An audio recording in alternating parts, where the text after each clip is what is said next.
అలా చదవటానికి లేదు. గురుగారు క్షమించండి, ఒక కాలర్ చూద్దాం. హలో, నమస్కారం మేడం. నమస్కారం అండి, మీ పేరు?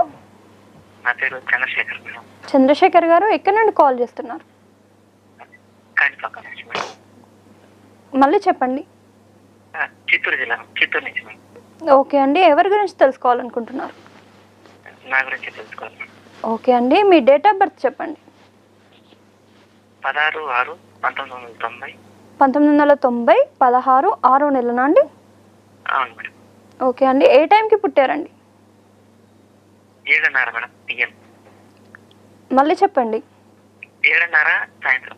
7:30కి సాయంత్రం పుట్టారు. ఎక్కడ పుట్టారండి? చిత్తూరు. చిత్తూరులోనే. ఏం తెలుసుకోవాలనుకుంటున్నారు?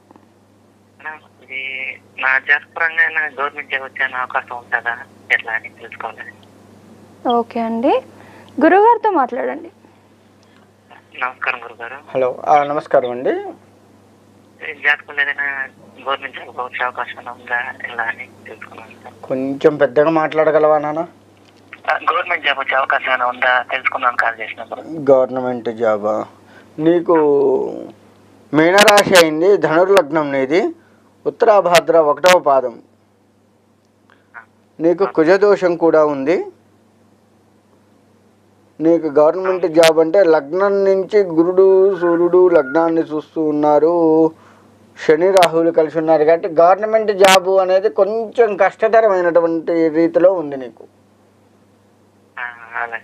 ప్రయత్నం చెయ్యి, కాకపోతే ఏంటంటే నువ్వు అనుకున్న జాబ్ రావడం అనేది అయితే కష్టం ఒక రకంగా. కాకపోతే నువ్వు ఏం చేస్తావు అంటే ప్రతిరోజు కూడాను భగవత్ దర్శనం చేసుకుంటూ, ఏ భగవంతుడైనా పర్వాలేదు చేసుకుంటూ, ఈ కుజుడికి సంబంధించినటువంటి జపం అది చేయించుకుంటూ, అంతేకాకుండా స్వామివారికి కుజుడికి దానములు అవి ఇస్తూ ఉన్నట్లయితే తప్పకుండా నువ్వు అనుకున్న స్థాయికి వెళ్ళే అవకాశం ఉంటుంది. ఎందుకంటే ఈ కుజుడు అనేవాడు నీకు మిగతా గ్రహాలకి ఆటంకపరుస్తూ ఉన్నారు.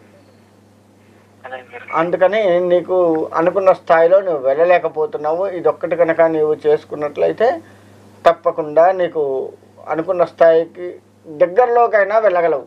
అనుకున్న స్థాయికి వెళ్ళాలి అంటే ఇంకా ఎక్కువ కష్టపడవలసి వస్తుంది. దగ్గరలోకి అయితే ఖచ్చితంగా వెళ్ళగలవు. చిన్న డౌట్ గురువు గారు, నాగప్రతిష్ఠ చేస్తున్నాను ఊర్లో, మాది పల్లె. ఏనుగు సంచారం ఎక్కువగా ఉండేది, అది ఏనుగు దుబ్బేసింది, పడగొట్టింది. అదేమన్నా సమస్య లేకపోతే కొత్తగా మళ్ళీ ప్రతిష్ఠించాలా? అది పడగొట్టారా? ఏనుగు పడగొట్టింది. ఏనుగులు ఎక్కువ వస్తా ఉన్నాయి అడవి దగ్గర మా ఊరు. ఓకే, అది ఏనుగు వచ్చి పడగొట్టింది.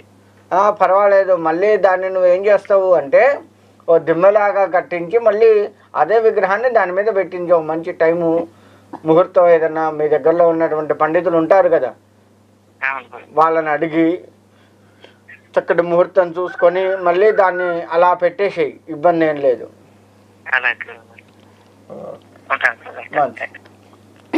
ఓకే అండి, థ్యాంక్ యూ ఫర్ కాలింగ్. గురుగారు చెప్పినట్టు పాటించండి. గురుగారితో మాట్లాడాలనుకుంటే సిటీ విజన్ లైవ్ పై కనిపిస్తున్న నెంబర్కి కాల్ చేయండి. మీ జాతకం గురించి పూర్తిగా వివరాలు తెలుసుకోవాలంటే మాత్రం గురుగారి పర్సనల్ నెంబర్ స్క్రోల్ అవుతుంది సిటీ విజన్ ఛానల్ పైన, దానికి కాల్